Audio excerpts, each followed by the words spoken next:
और कोई कारण नहीं है। इसीलिए पहले बेसिक को कंप्लीट अगर कर लेगा तो फिर तुमको बड़ा इंटरेस्ट आएगा क्लास में पढ़ने में। ठीक है, तो चलो हम सवाल को हल करते हैं। तीसरा का तीसरा है ना, 3.3 है, एनसीईआरटी का बुक है। तो सवाल देखो क्या करे। एक क्रिकेट टीम के कोच ने 7 बल्ले और 6 गेंद 3800 में खरीदा है। बाद में उसने 3 बल्ले और 5 गेंद 1750 में खरीदा है। तो एक बल्ले और एक जो है कि गेंद का दाम बताना है। बात समझ में आया? 7 गो बैट और 6 गो गेंदा 3800 में खरीदा है। ठीक, और फिर 3 गो बैट और 5 गो गेंद है ना, 5 गो गेंद 1750 रुपए में खरीदा है। तब उसको ये बताना है कि एक बैट और एक गेंद का कीमत कितना होगा। तो सिंपल है, देखो कैसे हम बनाएंगे एकदम बहुत ही आसान तरीका से, भी प्रतिस्थापन ही है। तो लिखेंगे माना कि एक बल्ले, क्योंकि हमें एक बल्ले का ही दाम निकालना है, तो एक बल्ले का कीमत मान लेते हैं कि एक बल्ले का कीमत 100 रुपया होगा, 100 रुपया का दे रहा होगा। फिर नीचे लिखेंगे एक गेंद का कीमत y रुपया का होगा।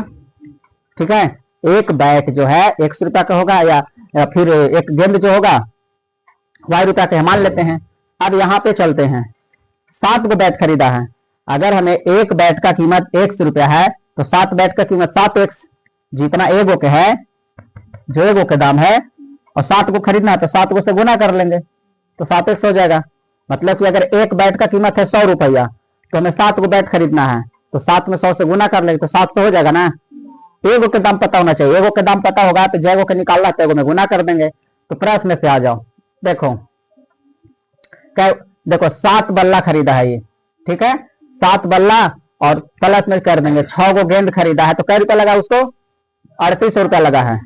तो तुम खुद बोलो कि 7 गो बल्ला, अगर एक बल्ला का कीमत 100 रुपया है तो 7 बल्ला का कीमत कितना हो जाएगा? 7x रुपया। अगर एक गेंद का कीमत y रुपया है तो 6 गेंद का कीमत 6y रुपया। ऐसे करने से उसको कै रुपया लगा? 3800। ठीक है, समीकरण 1 हो गया। आगे चलो, 3 बल्ला 5 गेंद खरीदा है। फिर से 3 गो बल्ले और 5 गो गेंद खरीदा, और ऐसे करने से उसको 1750 रुपया लगा है। 1750 रुपया देना पड़ रहा है। मतलब कि एक बैट का कीमत 100 रुपया, तो 3 बैट का कीमत 3x प्लस 5 गेंद है तो एक गेंद का कीमत 5, एक गेंद का कीमत y रुपया, तो 5 गेंद का कीमत 5y बराबर कितना? 1750। इस समीकरण नंबर 2, 7x प्लस 6y बराबर 3800 और 3x प्लस 5y बराबर 1750। अब ये दोनों समीकरण को उठाओ और यहां से प्रतिस्थापन करो। प्रतिस्थापन बताए है ना? बिल्कुल बताए हैं। हम लिखेंगे यहां पर समीकरण 1 तथा 2 से क्या है? 7x प्लस 5y बराबर 3800, और उसके बाद हो गया 5x कर रहे हैं, 3x है, 3x प्लस 5y बराबर 1750। ये दोनों समीकरण करके